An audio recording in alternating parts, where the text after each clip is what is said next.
Hey folks, next video. This problem was bothering me. I felt like I was doing something weird. And I had. I multiplied this by 3 to get the 6 and the negative 12. Well, I didn't multiply the 3 by the 8. That would have made a 24. That would have made that a negative 6. That would have made that a negative 6, which would have turned that into a nice 1. So that A would have equaled a nice 1 instead of the ugly 3 11ths that I ended up with. It's a nice illustration. I thought about going back and actually making a whole new video so you wouldn't see that, I made a mistake. But I'm not worried about that. But it's a nice thing to keep in mind that when you're working on a big problem like this, sometimes a little error like that will happen. And you'll end up with something like the 3 11ths, and you'll go, that can't quite be right. And you might go back and look and try to figure out what that little mistake was. But the big thing to keep in mind, if you can't find it real quick, stop. Sorry, shouldn't do that. Stop. Move on. Try something else. Work on the rest of the problem. Even make a little note that just says, hey, I know this is a little off. If I have time, I'll come back. It's very easy, unfortunately, to spend 10 or 15 minutes trying to find where you made the little boo-boo. If you're robustly showing me your process, and you made some little error like this, which is really easy to do on these big problems, I'm not going to get all bent out of shape about a little mistake like that if you can show me that you know what you're doing here. If you get everything else done and have a chance to go back and look through it and find it, great. But don't spend a whole lot of time doing that. Even what I did here, knowing that if you looked at this and said, okay, that 3 11s, if you ended up with something crazy and went, that can't be right, and you couldn't find it, and you wrote whatever it happened to be, and you wrote something like, okay, I would sub these into the others to find my answer, but I'm going to look for what it should be later. Then I know you know what you're doing, and you can go work on some other problems. Spending 10 or 15 minutes trying to find your error to get those 1 or 2 points you might miss because of an error like this is not a good use of your time if you're going to then leave something else completely blank. Don't leave blank stuff if you can. So I want to leave it there. It's a nice illustration of the fact that, hey, little mistakes are going to happen. Don't let them freak you out. Show that you understand the techniques. And, never be afraid to put little notes and say things like, hey, if I have time to come back, I'll find where my little error is. But don't spend 15 minutes trying to find it and not be able to do something else. Unless you're done with everything else and you have nothing better to do. Okay, so be careful with that. Yep, don't forget to multiply your 3 by everything. And, just be careful about your time. Okay, for our techniques section here, we only have one left. Let me turn that off. That might make it hard to hear me.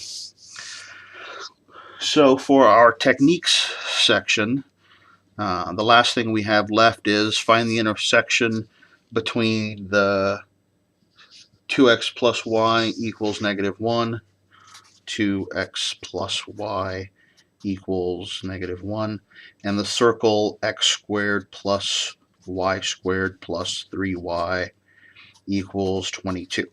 Sure, I've copied that down right. Okay. Now, as I said before, we have 2 techniques for solving systems. One of them is substitution, and the other is elimination. Now, elimination is, again, a very nice, very powerful technique. I would certainly not want to do a problem like this one with substitution. I've done them with substitution. It gets horrendous. Elimination method, which is essentially what this is a very nice way to handle a problem like this. We can't do elimination on this method because, as I said before, we don't have the proper like terms. We're never going to get the x squared and the y squared to go completely away. So we're stuck. We have to use substitution. So we can solve either of these for either variable. I'd certainly want to solve for the first one. And we could solve for either x or y. Solving for y would be nice because we wouldn't have to divide by that 2, but we'd have to plug the y into both of these. Sorry, my y's look different again. Solving for the x would be nice because it would only have to go here, but when we divide that 2, we'll have to have fractions. Really pick your poison, whatever your preference is. I think I'm going to solve this for y and get the y equals negative 2x minus 1 and go ahead and plug that into both of those. Avoids the fractions, but again, do whichever one you want. End up with an x squared plus negative 2x minus 1 squared plus 3 times negative 2x minus 1 equals 22. Now we just have to solve that for x. I'm going to be a little tricky here. There's a negative 1 in there that if we factor out that negative 1 and square it, just disappears. So this is the same as 2x plus 1 squared. Again, the negative 1 that's in there squared. Can't just happen to the first, has to happen to both of them because there is a negative 1 in both of them, but it can make your foiling that out a little bit easier. Then this 3 distributes, that's going to stay minus. 6x minus 3 equals 22. So x squared plus 4x squared plus 4x plus 1 minus 6x minus 3 equals 22. And then collect some like terms here. So 5x squared minus 2x minus 2 equals 22. So 5x squared minus 2x, subtract the 22, subtract the 22, minus 24 is equal to 0. So that gives us our x. We set it equal to 0 because we have a quadratic. We want to solve that nice quadratic. It would certainly be nice if this was factorable. It would be a 5x and an x. That could be a 4 and a 6. It could be a 3 and an 8. Could be a 6 and a 4. Could be an 8 and a 3. And we're trying to make a negative 2. That would be a 30 and a 4. Not going to happen. That's a 15 and an 8. That's not going to happen. That's a 3 and a... Oh, I'm not finding anything nice. So, doesn't look factorable, so we would quadratic formula. That's unfortunate. Does it really have to be a quadratic formula, or have I done something weird again? See, that's one of the reasons you don't do these super fast. 24. Nah, maybe try some with the more extreme ones. So it could also be 1 and 24. Could also be 24 and 1. Could be 2 and 12. How about that's a 12 and that's a 2? And then that's 10, 12. There it is. Okay, so 5x, it would have to be minus 12 and x plus 2 equals 0. Yeah, factoring good. So, okay, so we get x equals 12 fifths and x equals negative 2. Practice your factoring, by the way. It'll make your life easier. In the long run, anyway. Okay. Oops, sorry. So, we get 2 solutions for our x's. That means when we plug that back in to find our y's, we're going to get 2 sets of solutions for our y's. So when we put in x equals 2, again, that x equals 2 can go into either equation. I'm going to put it into the nice one, of course. So we would get 2 times negative 2 plus y equals negative 1.